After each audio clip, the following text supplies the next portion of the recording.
यदा यदा हि धर्मस्य ग्लानिर्भवति भारत अभ्युत्थानं धर्मस्य तदात्मानं सृजाम्यहम्। जय श्री कृष्ण, जय श्री कृष्ण। नारायण हरि। तो आप लोग सुनेंगे श्रीमद् भगवद गीता का 7वां अध्याय का 11वां श्लोक। कल से आगे कहते हैं कि धर्मानुकूल आचरण से कल्याण।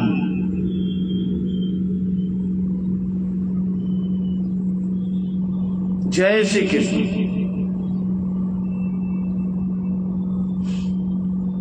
तो बलम बलवताम चाहम कामराग विवर्जितम धर्मा विरुद्धो भूतेषु कामोऽस्मि भरत शुभ।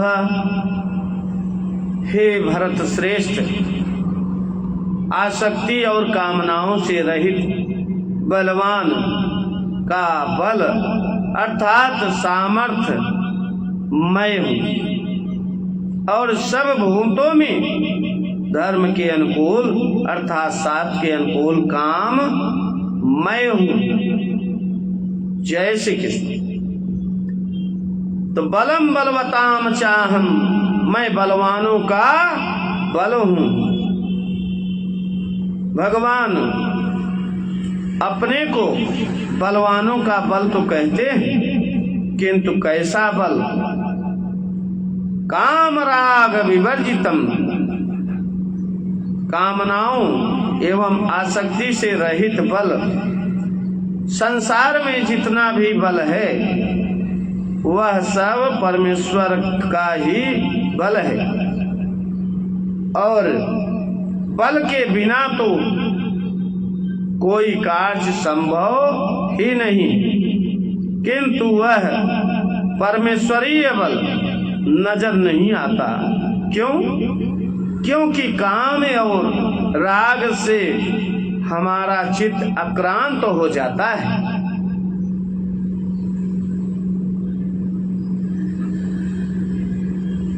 काम और राग हमारे ऊपर चढ़ बैठते हैं। इसलिए श्री कृष्ण ऐसे बल की ओर संकेत करते हैं जो काम और राग आसक्ति से रहित। काम क्या है? अप्राप्त की प्राप्ति के लिए इच्छा। राग क्या है? जो प्राप्त है वह बना रहे एवं आगे और भी मिले। यदि परमात्मा के बल को समझना चाहते हो तो इन दोनों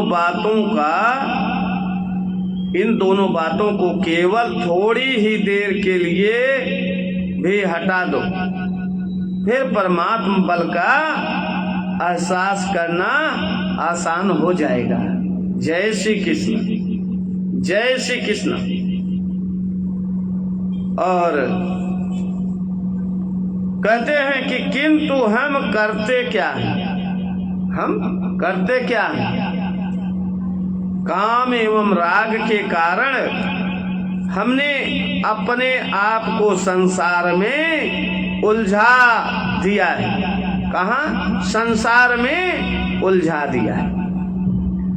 एक मकान में रहते हैं, एक मकान में रहते हैं और दूसरा मकान चाह रहे हैं। एक मकान में रहते हैं, आज यही चल रहा है कि एक मकान में रहते हैं और दूसरा चाह रहे हैं। एक दुकान है, दूसरी दुकान खोलने का विचार कर रहे हैं। इस प्रकार खपे खपे चाहिए में ही जीवन खपा रहे और परमात्मा बल को पहचानने की फुर्सत ही नहीं मिल रही। जय श्री कृष्ण। तो चाह ने ही हमारे बल को बिखेर दिया है, हमारी शक्ति को कमजोर कर दिया है, बांट दिया है।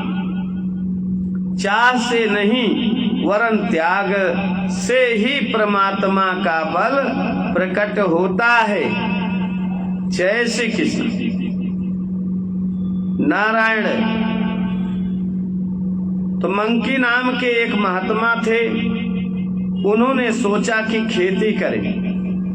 उन्होंने 2 बछड़े खरीद लिए, दोनों को रस्सी से एक साथ जोड़ दिया ताकि दोनों कहीं भाग न जाएं। एक जगह एक ऊंट बैठा था, वह दोनों बछड़े चलते फिरते ऊंट की दोनों ओर से निकले। दोनों को बंधी हुई रस्सी जब ऊंट के ऊपर से गुजर रही थी, तब ऊंट भड़क कर उठ खड़ा हुआ। दोनों बछड़े को बांधने वाली रस्सी ऊंट के गले में लटक गई। ऊंट के दोनों बछड़े लटक गए और मर गए। तो मंकी ऋषि ने देखा कि जैसे आदमी के गले में दोनों ओर मणि लटकते हैं, वैसे ही ऊंट के गले में मेरे दोनों बछड़े मरे हुए लटक रहे। अब खेती कैसे होगी? चलो खेती खत्म।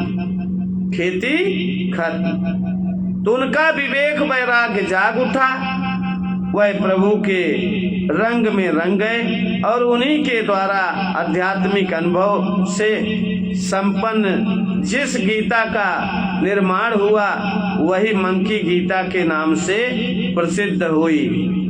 जय सिया राम, जय श्री कृष्ण, जय श्री कृष्ण। तो आज हम अपनी वाणी को यहीं विराम देते हैं। कल फिर इसके आगे आएंगे आप लोगों के साथ। जय श्री कृष्ण। अगर आप लोगों को अच्छा लगे तो ज्यादा से ज्यादा सब्सक्राइब करेंगे, लाइक करेंगे, कमेंट करेंगे, शेयर करेंगे। जय श्री कृष्ण।